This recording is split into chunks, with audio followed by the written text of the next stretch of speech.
Author, columnist, managing editor of LibertyNation.com, podcast host and conservative policy advocate. We dismiss history at our peril. Liberty Nation Radio with Mark Angelides.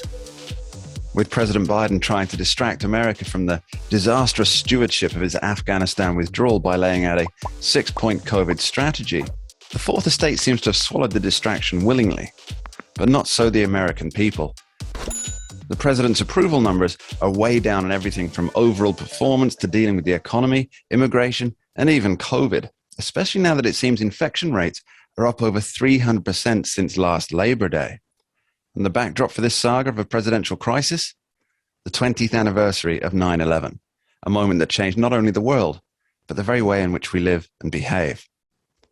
Welcome to Liberty Nation Radio here on the Radio America Network. I'm your host, Mark Angelides. Today's show is a very special one. We'll be sitting down with Tim Donner to discuss the bookends of 9/11 and the Afghanistan withdrawal. Dave Paterson will be here to guide us through the madness that is the unspoken hostage situation at the hands of the Taliban. And we'll be delving into the big lie of Joe Biden as a jobs president and talking liberty with Scott D. Cosenza. Remember, this show is proudly sponsored by LibertyNation.com, where you can get podcasts, breaking news and analysis, and a range of biting and brilliant shows to whet your appetite for freedom and your fondness for the great American Constitution. We've got a lot to cover, so come along for the ride. All the truth with zero spin. It's been 20 long years since that fateful day in New York when the world as a whole first realized that we're not as safe as we once thought we were, that terror could enter our lives in the blink of an eye, and that our way of life may never be the same again. Have those scars begun to heal, or have recent events torn off the scab and made the feelings we had on that day afresh again? We're fortunate to be joined by longtime host of Liberty Nation Radio and senior political analyst for Liberty Nation, Mr. Tim Donner. Thanks for being here, Tim. Thank you, Mark. So, Tim, what state is the American psyche in? Have the people recovered from the wounds inflicted in New York City 20 years ago? Or have recent events brought back old memories and pains, and they're back to the surface? Well, you know, I was in both places that were struck on September 11th, Mark, of course, because I live around Washington, and I had business and I have family in New York. And I was there that day. And one of the things that struck me the most was how people recognized immediately that the world would never be the same.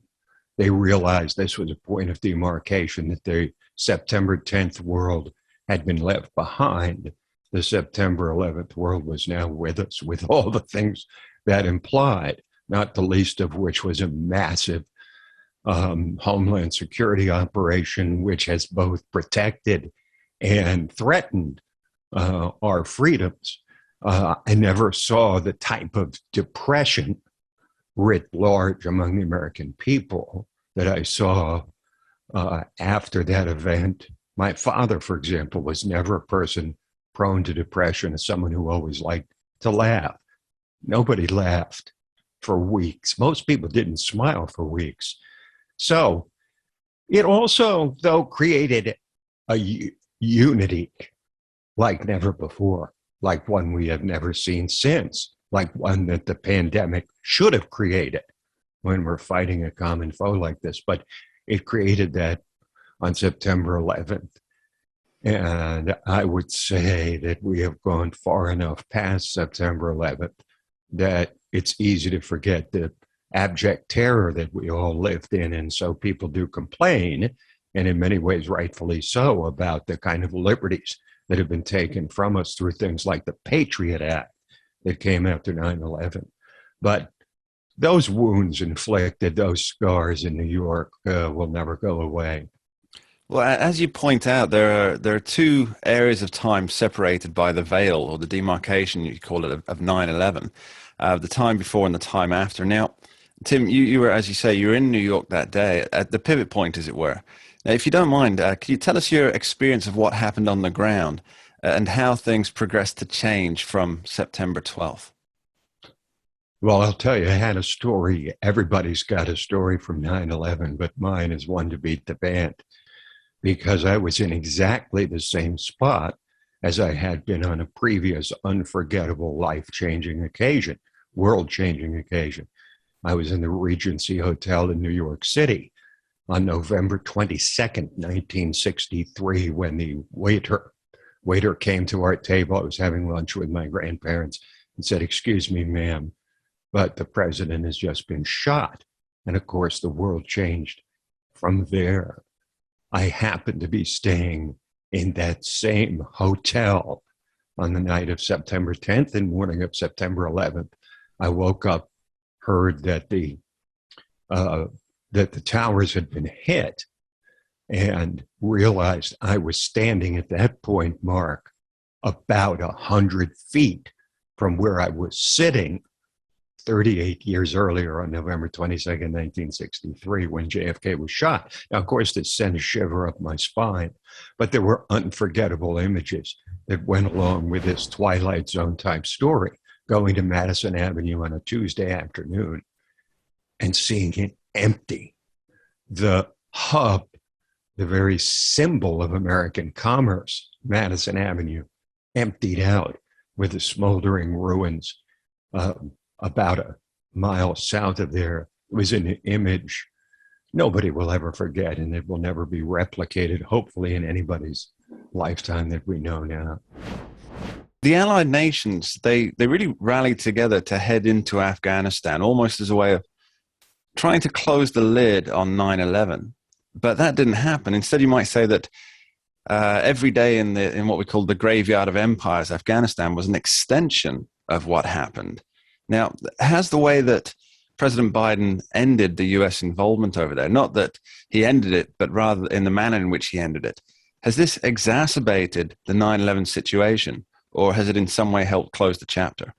Well, you know, I said earlier that I never saw the type of unity that we had in this country as after 9/11. Never saw it before then, and certainly haven't seen it since, when we've become more divided than ever.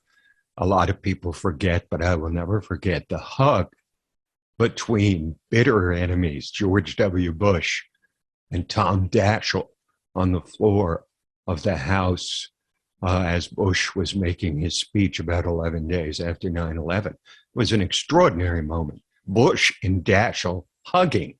We've seen nothing like that since.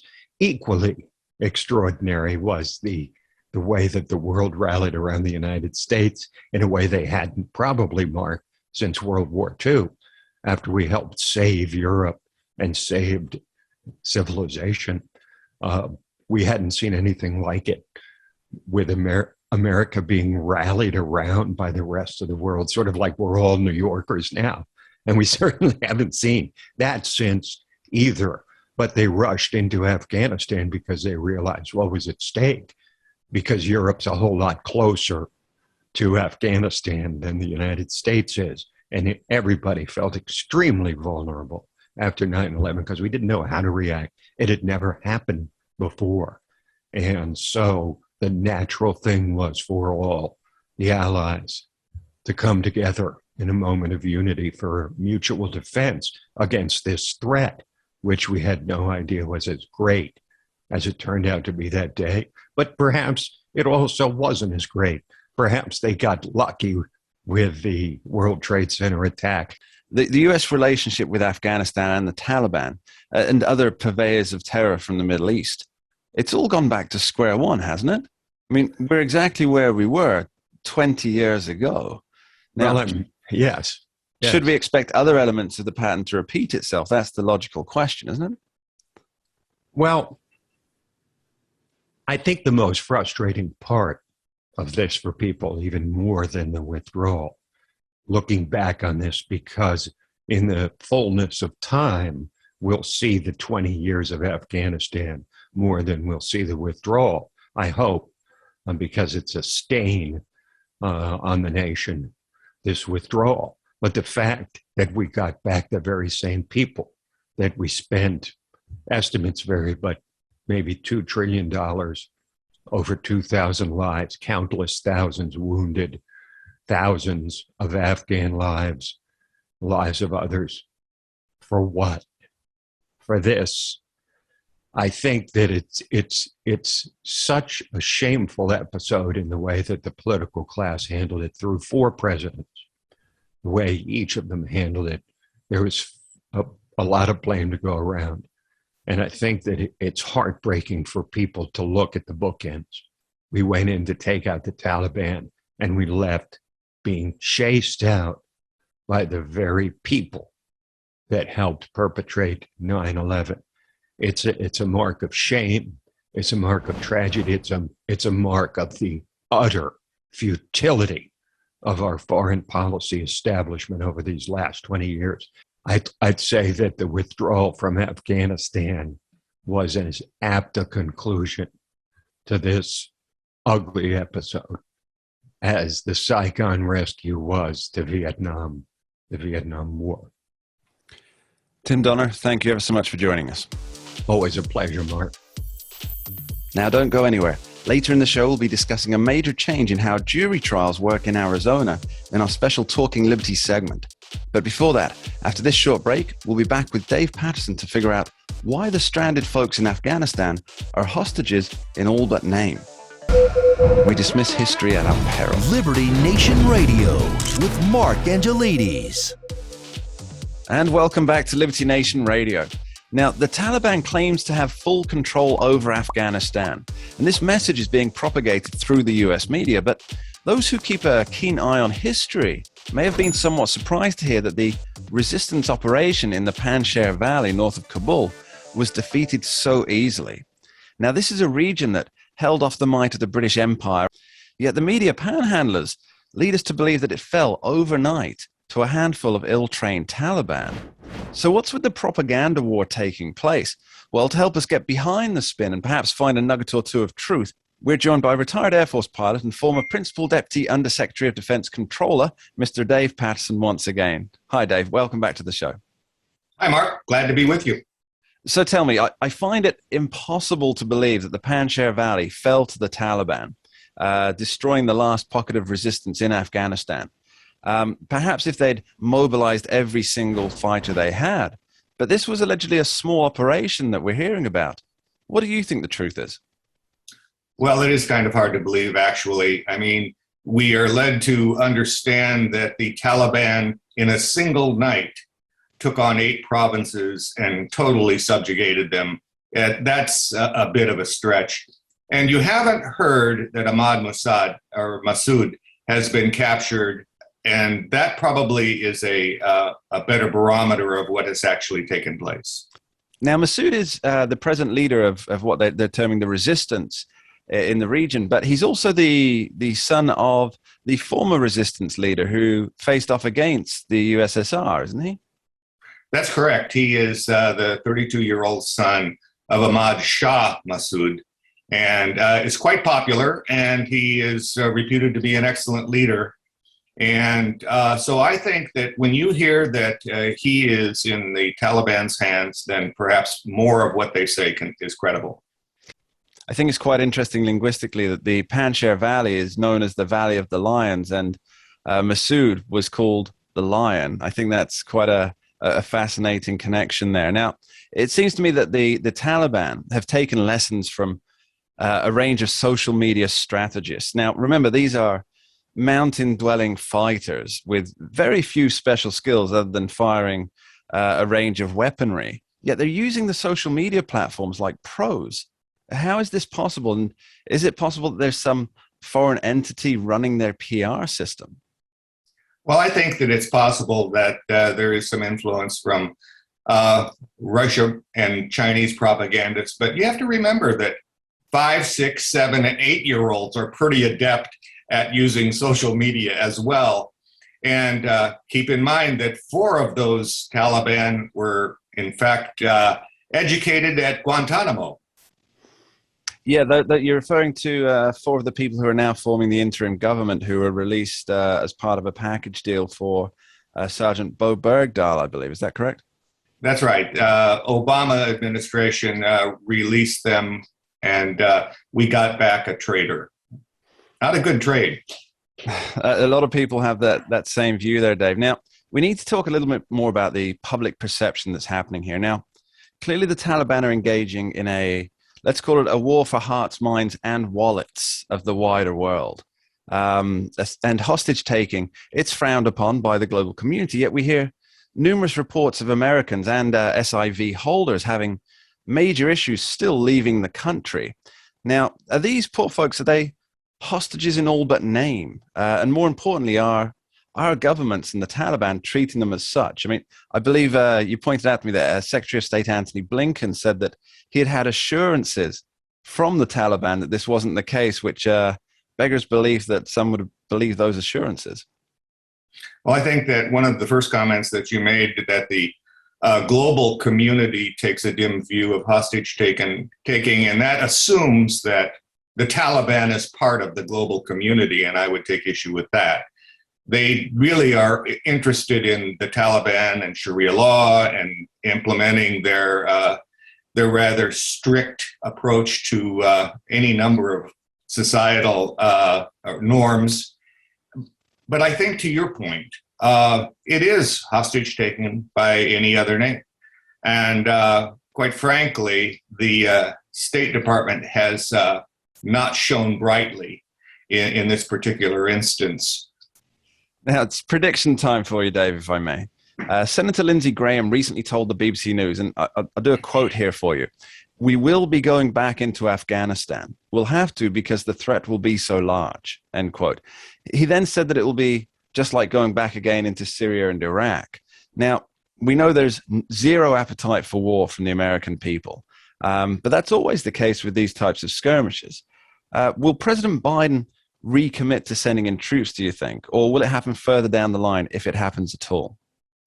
I don't think that the Biden administration and his national security team will commit to sending troops back to Afghanistan. I do think that they will try this over-the-horizon approach with drones and perhaps some tactical air. Will we have to go back at some point? Absolutely. Already you're seeing that ISIS-K, Al-Qaeda, and a host of other terrorist groups are starting to get a foothold in Afghanistan. And the only thing that might persuade them otherwise would be Russia and China, who do not want this to be a chaotic situation, even though it favors them in the long run. But eventually, we will have to go back in some form or fashion, and I think that Senator Graham is absolutely right.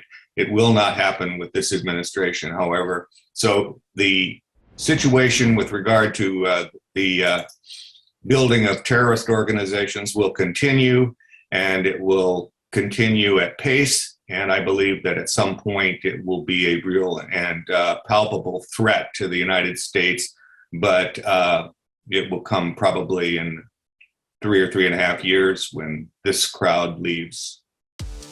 Dave Paterson, thank you ever so much. Thank you, Mark. Always good to be with you.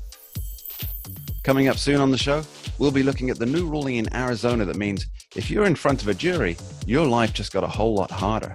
But next up, we're delving into the big lie about Joe Biden's job numbers. Don't touch that dial.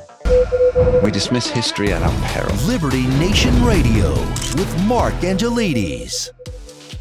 You're listening to Liberty Nation Radio, heard across the Radio American network from our flagship station in the nation's capital, WWRC in Washington, D.C. And this week, we offer a special thank you to those of you listening on KBKW 103.5 FM, the talk of Grays Harbor, Washington. With the latest reports on job gains being underwhelming by roughly 500,000 on estimates, President Biden's boast earlier this year that he'd overseen the greatest job creation of any president seems to be coming back to haunt him. While the president can certainly lay claim to initial job growth, there's a dirty little secret behind the numbers, and it's one very few in the media are willing to expose. Now, to root out the big lie in America's job numbers, we're joined by author and economics guru, Mr. Andrew Moran. Welcome, Andrew.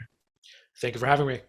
So the first question, it looks like the pandemic caused about 22 million job losses, and not all of those have come back. And I believe there's around 8 million fewer than there were before all this started. So why is Joe Biden getting a free pass on claiming to be the jobs president? Surely, if there were no president at all, no one steering the ship, the job rates would likely be the same as they are today, if not slightly better. No, you're absolutely right. If President Biden just stood by, allowed the economy to reopen, you'd have all this job creation no matter what he would have done, whether it was, no matter what policy he would have put forward. When it comes to why isn't he being called out as being the so-called jobs president? I think one of the issues that if you just look at the numbers on the surface, it shows, hey, jobs are going up. $250,000 new jobs last month, 1.05 million the previous month. So job creation is happening. It's just that when you dive beneath the numbers, which most people don't like doing, you see a far bearish view of the labor market. A lot of these jobs, as you said, they haven't come back yet. 22 million jobs are lost, but there's still about 8 million jobs gone. And also you have the issue of underemployment, which is I think that number is about 2.5 million, and underemployment for those who aren't aware, that means your skills or your job experience or your education doesn't match the job that you're doing right now. So you have and engineers serving McDonald's. Yeah, exactly. And also, you have part-time jobs still quite prevalent. Full-time employment hasn't come back yet. And one thing I find interesting too is if you look at the job creation happening, a lot of it has happened in the leisure and hospitality and government, which aside from government, that's not important at all, but leisure and hospitality, it does serve an important part of the economy. However, it doesn't produce wealth for the broader economy as a whole. Yeah, I think the leisure and hospitality industry it's more subsistence economy for the people involved in working in it.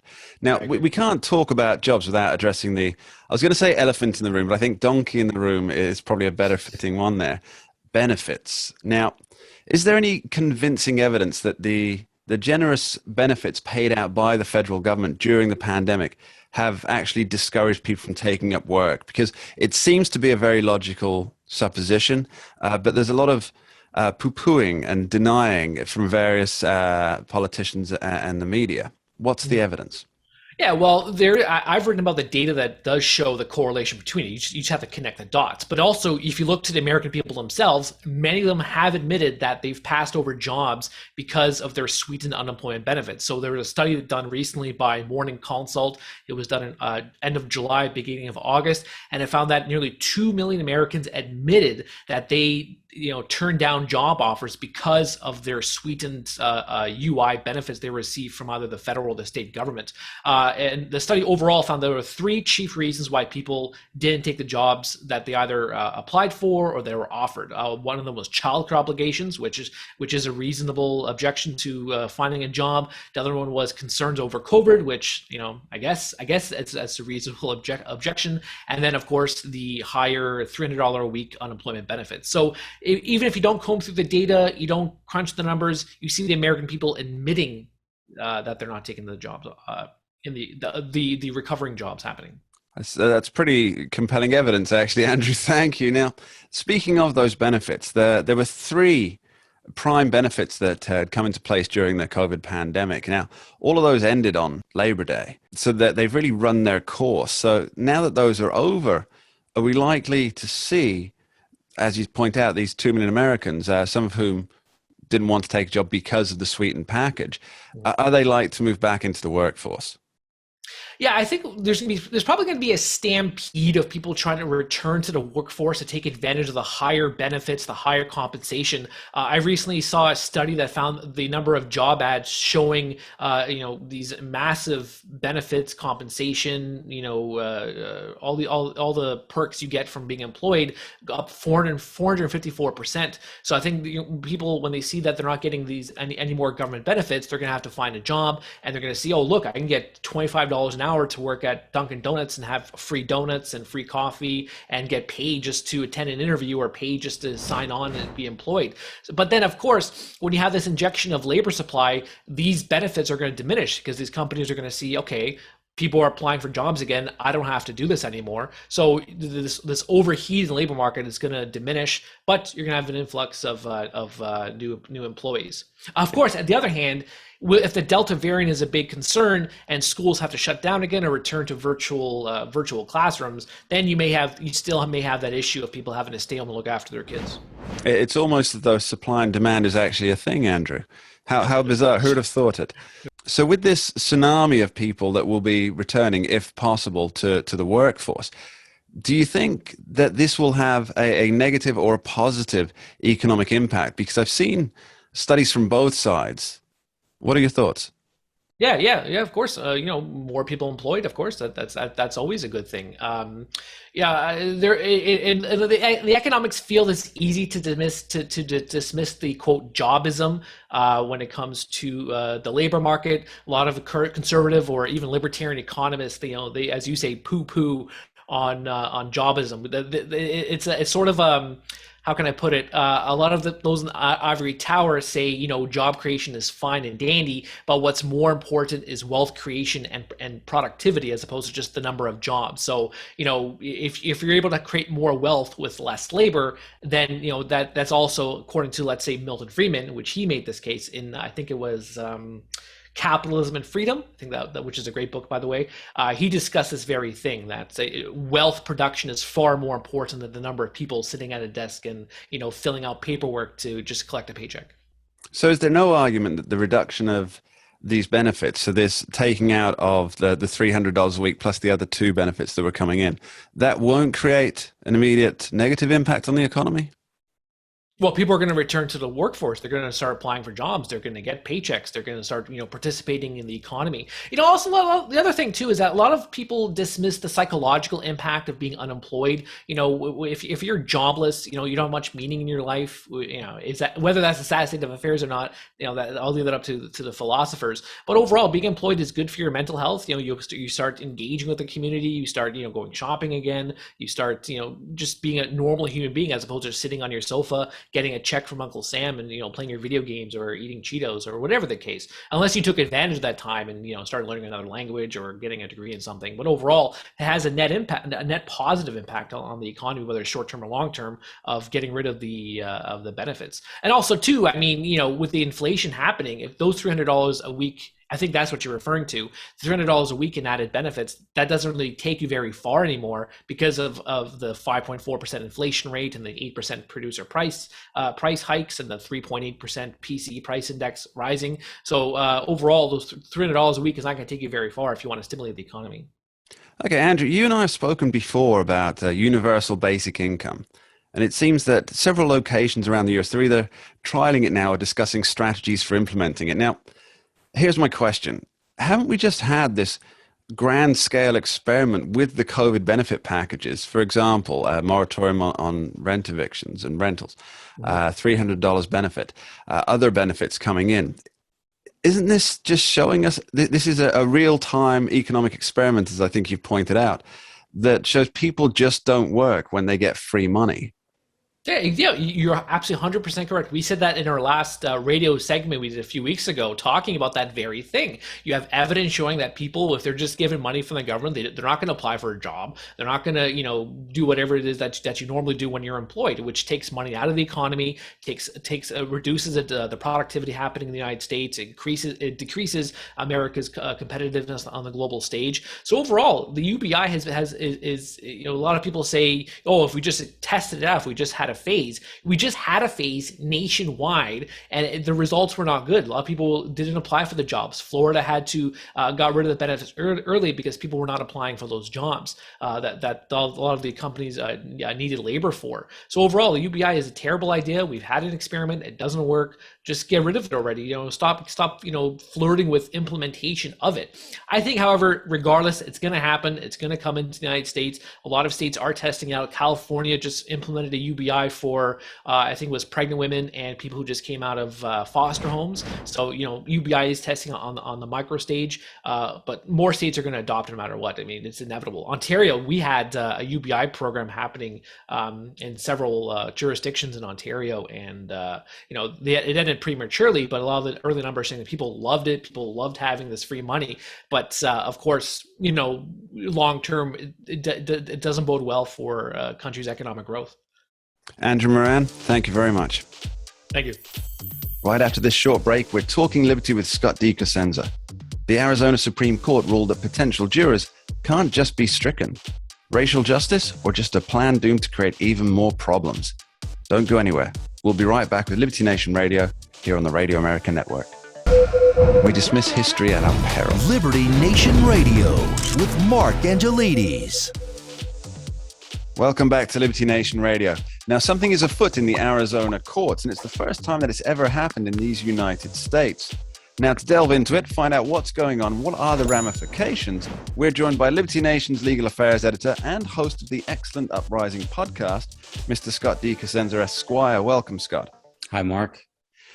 Now, Scott, I believe what's happening is that Arizona will be ending preemptory strikes in trials. What does this mean? And why is it so important? So you'll have to dial me back if I get too inside baseball, but I'll lay it out for you. In any jury trial in the United States of America, previous to this rule change, attorneys would get a peremptory challenge and challenges for cause. So prospective jurors are made to take the stand and answer questions from both sides, whether this is a criminal jury or a civil jury. Both sides get to ask the jurors about their bias, whether they, for instance, maybe know one of the witnesses or parties to the litigation, items that may disqualify that juror for service or reveal some bias that then disqualifies them for service. And if they find that during their examination, the juror would be then stricken for cause upon motion by the attorney.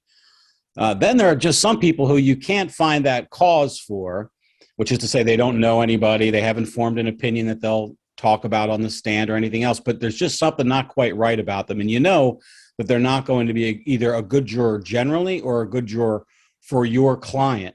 So for those people who you just don't like the cut of their jib, let's say, you can't put them in one of the 4 cause buckets, so they get into this peremptory challenge bucket. And that's gone away now in Arizona in both criminal and civil trials. The Arizona Supreme Court, who controls this rule, has tossed it out completely. I think most people will be familiar with the idea of a preemptory challenge or a preemptory strike from watching the Derek Chauvin trial for the murder of George Floyd, where there was some contention over the jurors being binned. And there were claims that it was a racist act to remove certain jurors. Now, at the time, I believe you wrote about this and pointed out that it was perhaps a little ridiculous to make that assumption. But is this really the driving force behind why Arizona is doing this now? So the impetus comes from, I think, initially a desire to help or protect especially Black defendants in criminal trials. There are other impetuses as well, but there was a Supreme Court case called Paterson v. Kentucky, and in that case, a man who was tried by an all-white jury in Kentucky for a criminal charge argued that the prosecutor's dismissal of Blacks from the jury just because of their race violated his constitutional rights.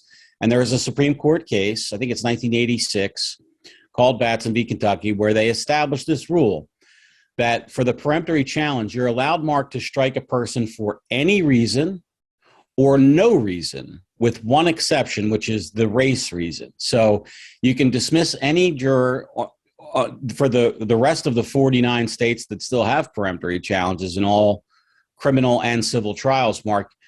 Attorneys in those cases can strike a person for any reason except for their race. Now, what happens, and what happened in the Derek Chauvin trial, is that once a juror is stricken who is Black or a minority, the other side will often challenge that strike. Now, sometimes that challenge is born from a genuine belief, as you might imagine, that the strike was engaged in for an impermissible reason, namely race.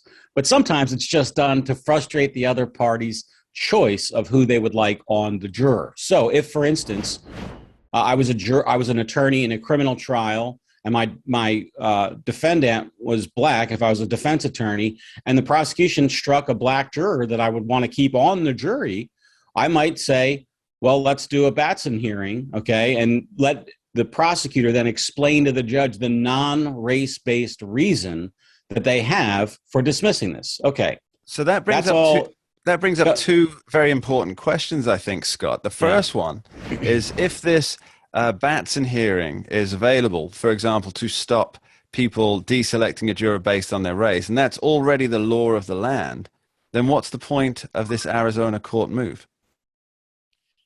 Well, the Arizona court says that even with the Paterson rule in effect, there is the stink of race-based selection for jurors.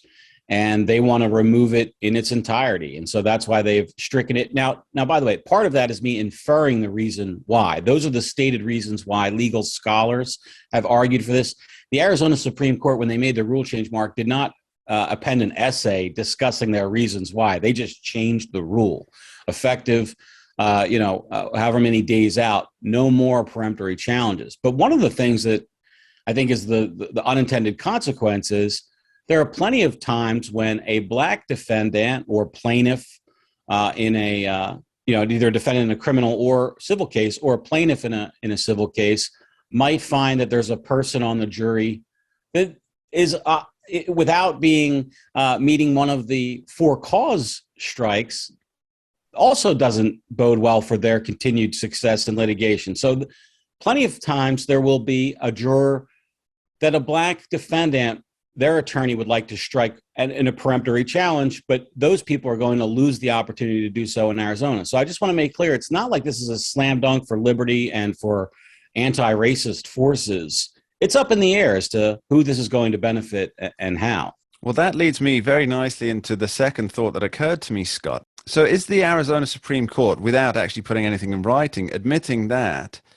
juries are racially biased towards those who are defendants or plaintiffs, and therefore it would be logical for Black juries to only try Black defendants, to sit in judgment on Black defendants, and white juries to sit in judgment on white defendants? Or am I talking judicial heresy here? I think that's an interesting question, Mark. And one of the things that is interesting about it is, then wouldn't it make sense for Black jurors, or rather Black defendants or plaintiffs, to try to strike whites for the purpose of getting more Blacks on the jury? And it seems like the answer is, by the way, there are scores of sociology departments and criminal justice studies departments that have looked into this. And I think what they would say is that there needs to be some critical mass of Blacks on a jury pool, that when they're excluded entirely, as there are legions of stories, by the way, of this often occurs in small towns in the South where Blacks have been discriminated against for generations and excluded from jury service. So there is this sort of legacy. I don't know if that legacy is present in Arizona. I'm not familiar with their racial history, but there is this legacy in many places in the United States of ongoing discrimination against especially Blacks and especially on jurors. So it's important to kind of recognize that history exists, while also thinking, gee, is this solution going to be one that serves all people? Scott, it seems that something may be wrong in the state of Arizona. Scott D. Cosenza, thank you very much. Cheers. Thanks, Mark. And that's about it for this week's episode of Liberty Nation Radio. I want to thank our guests, Tim Donner, Dave Paterson, Andrew Moran, and of course, Scott Cosenza, for being part of the team. And as always, I want to thank you, the listeners out there, coast to coast. I'd like to take a moment to remind you all that liberty is so rarely a natural occurrence. It must be planted like a seed, tended as a young sapling. And when it has become the mighty oak, we all need to play our role in ensuring it's not cut down. As Thomas Paine wrote, quote, "Those who expect to reap the blessings of freedom must, like men, undergo the fatigues of supporting it." Well, in the end, we may find that one tree is not enough. You and I and all of us must together plant a forest that will feed rights and freedoms for centuries to come. My thanks to you for listening. Until next time. We dismiss history at our peril. Liberty Nation Radio with Mark Angelides. Who are we? We are Americans that believe in liberty. We are a project of the nonprofit One Generation Away. We are patriots who apply the founding principles to the issues of today. And they keep moving the goalposts on us. We are educators and commentators who love America and the Constitution. Who are we? We are Liberty Nation.